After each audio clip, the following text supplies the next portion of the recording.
जय श्री श्याम एवरीवन। आज मैं आपसे बात करूंगी क्या एच टेट और सी टेट क्वालिफाई होने से आपकी जॉब 101% लग जाएगी। तो मेरा सीधा सीधा आंसर है कुछ भी नहीं पता, कुछ भी नहीं पता। देखो, ये मैंने सी टेट क्वालिफाई किया था 2016 में। मैंने 2012 में अपनी बीएड की, उसके बाद 1 ईयर का गैप रहा उसमें। उसके बाद मैंने 14-15 लगा के अपने सी टेट की तैयारी की और एच टेट की। मैंने सी टेट क्रैक कर दिया 2016 में। देखो भाई, यहाँ पे सी टेट लिख रखा है और यहाँ पे क्वालिफाइड लिख रखा है। मार्क्स चाहे जितने भी आए हों, जो आए हैं ना मेरी सेल्फ स्टडी से आए हैं भाई। कोई कोचिंग नहीं, कुछ भी नहीं। उस टाइम फ़ोन भी नहीं था, ठीक है, मतलब अच्छे से कि हम यूज़ कर सके इतना नेट है या यूट्यूब पे ऐसी वीडियोज़ हैं जिनको पढ़ लें और जिससे ये क्रैक कर दें। फिर उसके बाद देखो 2018 में मैंने अपना एच टेट क्वालिफाई किया था भाई, ठीक है। ये एच टेट है, ये देखो यहाँ पे लिखा हुआ है एच टेट, ठीक है। अब इसकी वैलिडिटी थी भाई जो कि 2023 में थी, 31 मार्च में, ठीक है। गवर्नमेंट ने ये कोविड के कारण 1 साल और बढ़ाया था। तो मैं गवर्नमेंट तो क्वेश्चन पूछना चाहूँ भाई, अगर इन सारी चीज़ों का कोई मतलब ही नहीं है तो आप ये चीज़ चलाई क्यों रखी है। पता है मेरा दिल कब टूट गया, जिस दिन ये बोला गया कि टीजीटी की तो वैकेंसी बहुत कम आती हैं। और क्यों आती हैं पता है रीज़न क्या है? जो पीआरटी वाले हैं ना, उन्हीं को वो अगर वेल क्वालिफाइड होते हैं तो प्रमोट कर देते हैं उनको ही, पीआरटी वालों को ही, और वो क्या बन जाते हैं, टीजीटी टीचर बन जाते हैं, ठीक है। फिर क्या हुआ, इसके बाद एक स्टेटमेंट आई जिसके अंदर क्या कर रखा था। अब ये देखो, ये लाइफ टाइम कर दिया। ये पहले 5 साल का था, फिर 7 साल के लिए कर दिया। अब ये बताओ भाई, जो वेट कर रहा था 5 साल से एच टेट का ये फॉर्म, आपके फॉर्म भी इतने सस्ते नहीं हैं, ठीक है। प्राइवेट नौकरी करें तो 5-10 हज़ार से मतलब कम ही कम है। छोटे मोटे स्कूलों में तो इतनी सैलरी मिलती है। और क्या इसकी वैल्यू है? एक और क्वेश्चन होगा आपके दिमाग में कि मैं सी टेट एच टेट करके अच्छी सैलरी लूँगी प्राइवेट स्कूल में जाके। कोई वैल्यू नहीं है, कोई भी वैल्यू नहीं है। इक्वल सैलरी मिलेगी, आपके अंदर टैलेंट होना चाहिए पढ़ाने का। इक्वल सैलरी मिलेगी, आप चाहे ये लेके जाओ चाहे ना लेके जाओ, आपका कॉन्फिडेंस मैटर करता है। अगर एक बंद कमरे में बैठ के आप सिर्फ पढ़ रहे हैं, सिर्फ पढ़ रहे हैं, सिर्फ पढ़ रहे हैं और सीधा पढ़ाने जाएंगे, भाई इसकी कोई भी वैल्यू नहीं है। आर्ट विद मैथ जो इस बच्चों ने ले रखा था, मेरे पास तो आर्ट विद मैथ भी नहीं, साथ में कंप्यूटर था भाई, ठीक है। मेरे को संस्कृत आती नहीं थी और उस कॉलेज में ऑप्शन ही नहीं थे, और ठीक है। एक तो ये कहते हैं ना कि पढ़ाई के लिए ये कर रही है गवर्नमेंट, वो कर रही है, मेरे को तो कुछ लगता नहीं अब भी कुछ कर रही है या हो रहा है कुछ, ठीक है। तो ये कागज कार्रवाई चल रही है और कुछ नहीं है, ठीक है। तो मैं क्या कह रही हूँ भाई, मैंने अपने साल के देखो 2016 में मैंने क्लियर किया। 2 साल मैंने पहले मेहनत की, ये 2016 आ गया, फिर ये आ गया भाई 2018। तो 2 साल तो ये सीधे सीधे दिख रहे हैं मैंने यहाँ पे मेहनत की। फिर गवर्नमेंट ने क्या कहा, पहले जो है मैथ और साइंस दोनों आएंगे, ऐसे जैसे सी टेट में आते थे ना, मैथ वाले के मैथ भी और साइंस भी 15-15 मार्क्स का आएगा।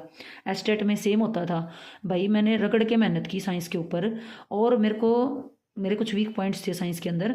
उसके बाद मेरे को पता चलता है कि एच टेट में से साइंस को हटा दिया, अब सिर्फ मैथ आएगा। और फिर थोड़े टाइम के बाद पता चलता है साइंस वाले ही मैथ पढ़ा लेंगे। तुम कैसे धीरे धीरे ये आर्ट विद मैथ वालों को साइड किए जा रहे हो भाई। हाँ, ये जो हमारी जवानी खा गई, ये तो आपके एच टेट सी टेट है ना, बुढ़ापे की तरफ हम बढ़ रहे हैं। हमें कुछ नहीं मिला, सिर्फ क्या मिला है, आँखों के नीचे गड्ढे मिले हैं, आँखों के नीचे काले घेरे हो गए हैं पढ़ पढ़ के, ठीक है।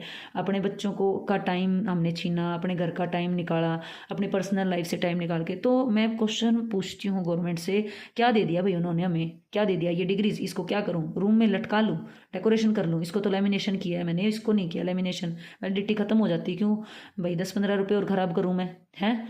मैं पूछ रही हूँ क्या ही वैल्यू है इसकी।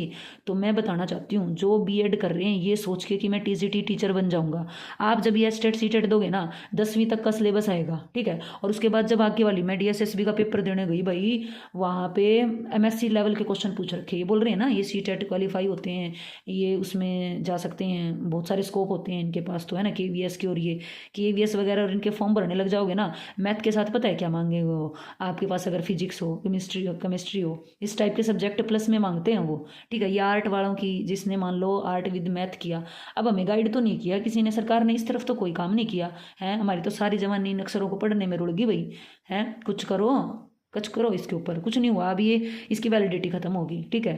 अब पता नहीं भाई क्या नया रूल आएगा। पहले तो ये था साइंस और मैथ वाला था, फिर ये मैथ पे आ गए। अब इसने पता है लास्ट मैंने सुना था खट्टर साहब का, एक खट्टर है भाई, इसका मैंने स्टेटमेंट सुना था, खट्टर साहब का, खट्टर ही है वही, कि जो साइंस वाले टीचर हैं वो मैथ पढ़ा लेंगे और क्या बोला था इसने, इंग्लिश वाले टीचर एसएस पर डालेंगे। भाई फिर ये क्या पढ़ा लेंगे, ये क्या करेंगे, हैं झाड़ू पोछा कर लेंगे, है ना, आराम से पढ़ के सुनी डाल झाड़ू पोछा कर लेंगे, फॉर्मूले लगा लगा के ये कर लेंगे। तो भाई ये एच टेट सी टेट अगर आप ये सिक्योर होके बैठे हैं ना, इतनी आप प्रेशर अपने दिमाग पे ले रहे हो, अपने बच्चों को भी हम मतलब उस टाइम पे क्या होता है, हमारा एग्ज़ाम होता है, उनके भी एग्ज़ाम जो है स्टडी डिस्टर्ब होती है, इतनी सारी फैमिली डिस्टर्ब होती है। भाई पागलों की तरह पीछे पड़ने से अच्छा है, अगर आप ये चाह रहे हो ना कि मैं 2 साल फैमिली को छोड़ दूँ और फिर मैं तैयारी करूँ एच टेट की, भाई करा एच टेट की तैयारी, अब ये वैलिडिटी पे पॉइंट आ जाता है, वैलिडिटी ख़त्म, अब कह रहे हैं लाइफ टाइम कर दिया, अब इनका क्या होगा आगे वाले तो। और अब ये एनईपी का न्यू एजुकेशन पॉलिसी निकाली है भाई गवर्नमेंट ने, अब ये जो 10+2 वाला सिस्टम है ना ये ख़त्म कर दिया, और 5+3+3+4 वाला सिस्टम आ गया, ठीक है भाई। 3 साल का प्री स्कूल होगा, फिर प्रिपेटरी, देन मिडल, फिर सेकेंडरी 9 to 12 तक चला जाएगा, है रट्टा नहीं, स्किल बेस्ड स्टडी होगी। भाई कौन से इतने बड़े बड़े मतलब स्किल बेस्ड क्या कर दिया, मेरे को तो नहीं दिख रहा ऐसा कुछ कि स्किल इतनी डेवलप हो जाएंगी, हैं। और ये जो हमारी स्किल हमने डेवलप की रट्टा मार मार के, ये इन स्किल का क्या है भाई, हैं बैठे रहें डिग्री लेके, हमारी तो उम्र निकल गई 37-38 के हो गए, मैंने तो कहीं बम्पर भर्ती नहीं देखी टीजीटी की कहीं पे आई हो। फिर तुम ये ढकोसले बीएड वाले ख़त्म ही कर दो ना, है क्यों ये टीजीटी वाला बीच में ये बंदा लटका रखा है, ठीक है, ये बीच में जो तलवार लटका रखी है।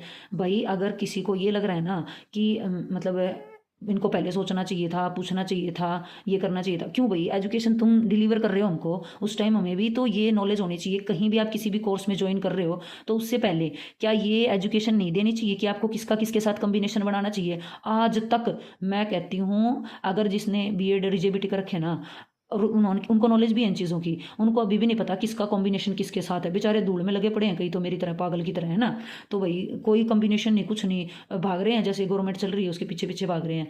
अब भाई क्या है, आप क्या बोल रहे हो, बिना प्रेशर के, अरे ये जो प्रेशर है मेरी फैमिली ने, मैंने सबने झेला, और मेरे को क्या मिला, कुछ नहीं मिला, आंखों के नीचे काले घेरे मिले, कुछ नहीं मिला। और ये क्या है, नो आर्ट स्ट्रीम सेपरेशन। अच्छा अब आपने क्या कहा था, आपने कहा था कि जो साइंस वाले हैं वो मैथ पढ़ा लेंगे। अब ये बताओ तुम किस बेस पे टीचर पकड़ोगे भाई, फिर ये नो आर्ट्स यानी स्टूडेंट जिसके पास मैथ है वो म्यूजिक पकड़ ले, साइंस पकड़ ले, हिस्ट्री पकड़ ले, टीचर किस बेस पे पकड़ोगे आप, उसके लिए भी अभी बता दो, ठीक है। और जो आप ट्रेनिंग देते हो ना, ये बच्चों को ऐसे सिखाओ ऐसे पढ़ाओ, ये थोड़ी टीचर को भी ट्रेनिंग दे दो कि तुमने क्या करना है, किसके साथ क्या कॉम्बिनेशन बनाना है, हैं वो वाली चीज़ें। कोई भी कोर्स शुरू करता है ना तो इससे पहले ये चीज़ें होनी चाहिए, बच्चों को पता होनी चाहिए, ठीक है ना। अंधाधुंध ये नहीं है कुछ भी चला जा रहा है और हम कहीं से भी इन्फॉर्मेशन पता चलता है बाद में आंखें खुलती हैं, ये नहीं, वो होना चाहिए था। तो भाई मेरा मोटिव मोटा सा ये है यहाँ पे आपको बताना मोटो कि भाई अंधाधुंध मत चलो। अगर आपने, मैंने किसी के मुंह से सुना बीएड करोगे तो आप टीचर बन जाओगे, भाई मैंने बीएड कर ली, उसके बाद पता चला मिड में एच टेट सी टेट करने होते हैं, ऐसी कोई बीमारी होती है, मैंने एच टेट सी टेट किया और मेरे को तो पता चल गया, मैंने क्रैक भी कर दिया। एक टीचर तो मेरे बैच से पहले के बैच में ऐसा था, बेचारे को यही नहीं पता उसको एच टेट सी टेट भी करना है कि नहीं करना, भाई साहब। उसके बाद क्या हुआ, उसका तो क्या ही होना है फिर, है ना। तो उसके बाद स्ट्रेस फ्री, और ये जो स्ट्रेस भाई पहले वालों का तो 5 साल तक वैलिड था, फिर 7 कर दिया, अब ये लाइफ टाइम कर दिया, और वो कहाँ जाएंगे वो 5 साल, जिसने 3 साल दे के एक ये इसको क्या नाम दे समझ नहीं आता मेरे को, तो ये डिप्लोमा है कोर्स है क्या है, अकाउंटिंग ही नहीं है, इसको फाड़ के डस्टबिन में है ये तो। अब उनके लिए तो वो क्या करें, क्या किया आपने उनके लिए, कुछ नहीं किया। तो एजुकेशन है ना जवानी खा रही है भाई, जिंदगी खा रही है, ठीक है, और दे कुछ नहीं रही। 1000 में से एक भी नहीं लगता, लाख में से एक लग रहा है, मेरे को तो ये लग रहा है, ठीक है। अब ये डी ग्रुप की लास्ट भर्ती निकली थी, ये वो था, एज एज निकल जाती है जिसकी, वो क्या करेगा भाई, हैं नहीं हो रही, कितने दिन पढ़ाई करें। पहले हमने इसके ऊपर इतना टाइम लगा दिया, एक सपना था टीचर बनना था, अब क्या करें, डी ग्रुप की प्लेटें उठाते फिरें, उस वाले में लग जाए, हैं। तो भाई मैं ये नहीं कह रही प्लेट उठाना छोटी या बड़ी बात है, लेकिन लेकिन अगर एजुकेशन इस लेवल पे आप दे रहे हैं और हम ले रहे हैं, और अगर हमने ले लिया ये तो क्या ही गलत कर दिया। अब आप यही तो कर रहे हो, आप यही तो कर रहे हो, मैथ वाला म्यूजिक ले सकता है, साइंस ले सकता है, हिस्ट्री ले सकता है, अब यही तो चल रहा है, फिर किस बेस पे टीचर लोगे आप, वो भी रिवील कर देना भाई, ठीक है। क्योंकि मेरा मोटिव सिर्फ ये है, जो हमारी वाली जो हम 1989-90 वाले 87-88 वाले ये जो हैं एक सपना टीचर का लेके चले थे ना, टीजीटी बन जाएंगे, तो भाई वो सपना हमारा तो पूरा हुआ नहीं।